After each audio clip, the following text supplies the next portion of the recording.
नमस्कार मंडळी, स्नेहरंग युट्यूब चॅनलमध्ये मी स्नेहा पराडकर तुमचं खूप खूप स्वागत करत आहे। आजची आपण रेसिपी दाखवणार आहे मटणाचे कबाब। चिकन कबाब पण करतात सगळेजण, तर आपण आज दाखवणार आहोत मटणाचे कबाब अगदी सोप्या पद्धतीने। तर चला लगेचच रेसिपीला सुरुवात करूया। बहुतेक वेळा मटणाचे कबाब करताना मटण कच्चंच वापरलं जातं, तर आपण हा मटणाचा खिमा जो आहे तो थोडासा शिजवून मी घेणार आहे। त्याच्यामुळे आपल्याला तेलाचा पण जास्त वापर नाही लागणार आहे मग करायला नंतर। थोडंसं परतल्यानंतर त्याचा जो कच्चेपणा असेल तोही निघून जाईल आणि थोडंसं शिजलं जाईल ते। थोड्यात आलं लसणाची आपण पेस्ट करूया, अगदी अर्धा चमचा।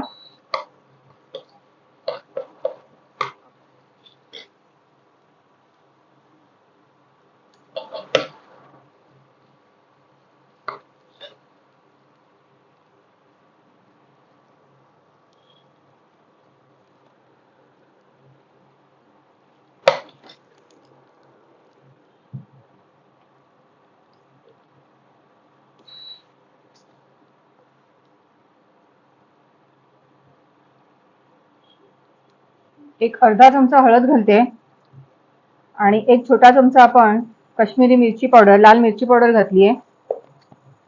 आणि याच्यावर आता आपण हा खिमा फक्त सुका असा परतून काढायचा आहे, पाण्याचा वापर करायचा नाहीये, आपल्याला खूप ड्राय पाहिजे।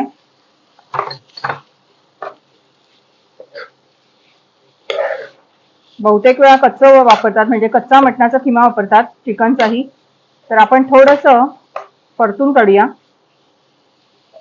चवीनुसार थोडंसं आपण मीठ घालणार आहोत, नंतर पुन्हा जेव्हा आपण एकत्र करणार तेव्हा परत एकदा त्याच्यात मीठ जाणार आहे। अगदी पाव चमचा आपण मीठ घेतलेलं आहे आणि याच्यावर झाकण ठेवून एक 10 मिनिटं आपण शिजवून घेऊया हे मस्तपैकी।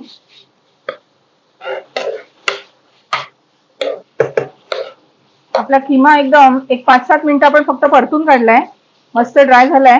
आता हा काढून घेऊया आणि मिक्सरला थोडासा फिरवून घ्यायचा, म्हणजे छान असं मऊसूत एकदम आपली टिक्की होती। ते मी थंड करायला ठेवून देते आधी, थंड करून मग आपण छोटं जे मिक्सरचं भांडं आहे त्यात चालू बंद असं करून सरभरीत असं वाटून घेऊया। आपण खिमा जो आहे तो असा मिक्सरला चालू बंद करून सरभरीत असा वाटून घेतलाय, बघा इतका सुंदर झालाय तो।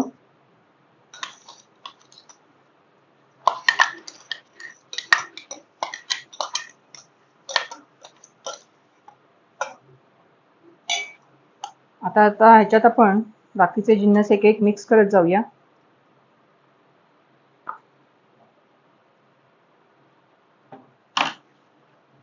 हा कांदा घेतलेला आहे, एकदम बारीक कापलेला आहे, तो आपण याच्यात घालूया।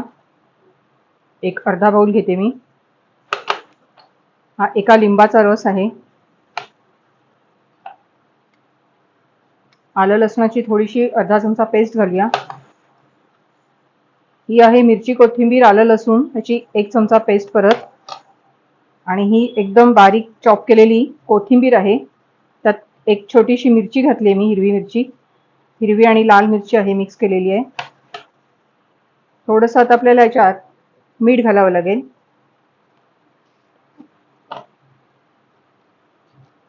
आपण मटणात पण मीठ घातलेलं खिम्यामध्ये, थोडंसं आपण एक परत पाव चमचा मीठ घालूया। आता फक्त आपल्याला हे एकत्र करून घ्यायचंय।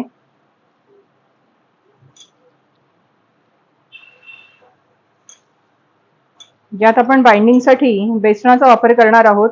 ब्रेड क्रम्स वापरलं तरी चालतं, थोडासा मैदा वापरला किंवा कॉर्नफ्लॉवर वापरलं तरी चालेल, की आपल्याला ते एकत्र यायला पाहिजे सगळं मिश्रण। आणि आपण हे इथं शॅलो फ्राय करणार आहोत। हा छोटा बाउल मी एक बेसन घेतलेला आहे, एक मोठी पळी असेल ते आपण याच्यात घालूया आणि सर्व आता एकत्र करूया अलगद हाताने।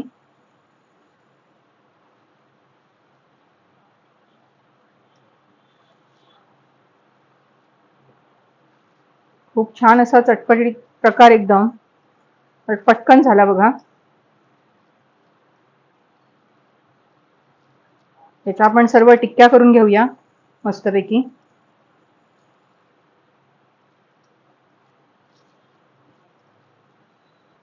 आपण सगळ्यात शेवटी यात हे सर्व मसाले घेतलेत मी। धणा जिरा पावडर आहे 1 चमचा, हळद आहे पाव चमचा, ही आहे लाल पेपरिका पावडर, नसेल तर लाल काश्मीरी मिरची पावडर घेतली तरी चालेल.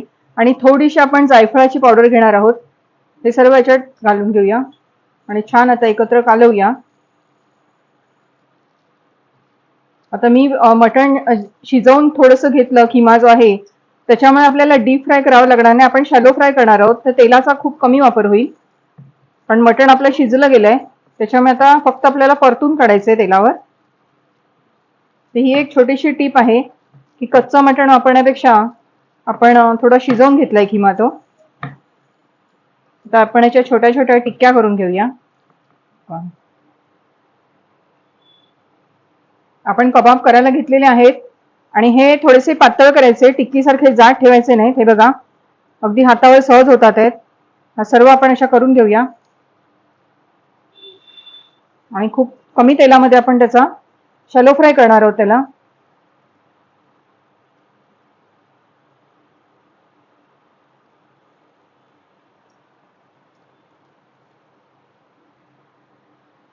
आपण तव्यामध्ये बघा थोडंसंच तेल घेतलेलं आहे आणि या सर्व टिक्क्या आता आपण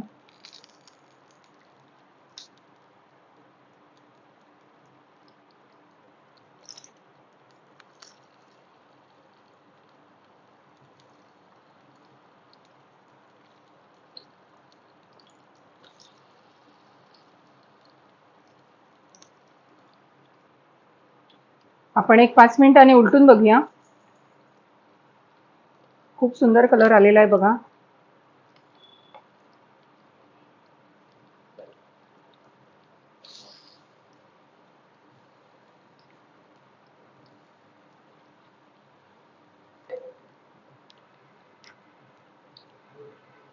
सर्व कबाब आता आपण असे सर्व शॅलो फ्राय करून घेणार आहोत.